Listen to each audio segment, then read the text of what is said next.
Hi అండి, welcome back to వంటల వారాహి. మా అమ్మ చేతిలో స్పెషల్ ఏంటి తెలుసా? ఎంత సింపుల్ కర్రీ అయినా చాలా టేస్టీగా చేస్తుంది. అండ్ మా అమ్మ స్పెషాలిటీ కమ్మని కూరలు. నాకు మా అమ్మ ఎన్ని మసాలా కర్రీస్ చేసినా కమ్మని కూరలు చేస్తే చాలా ఇష్టం. ఇది అలాంటి రెసిపీయే.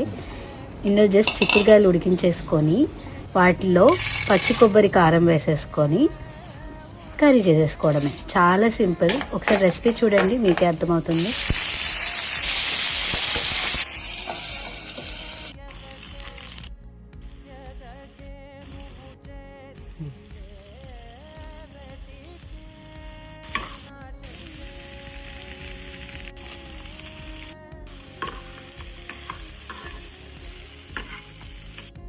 చూసారుగా ఎంత సింపుల్గా అయిపోయిందో. టేస్ట్ మాత్రం సింపుల్గా లేదు, చాలా బాగుంటుంది. మీరు కూడా ఒకసారి ట్రై చేసి చూడండి.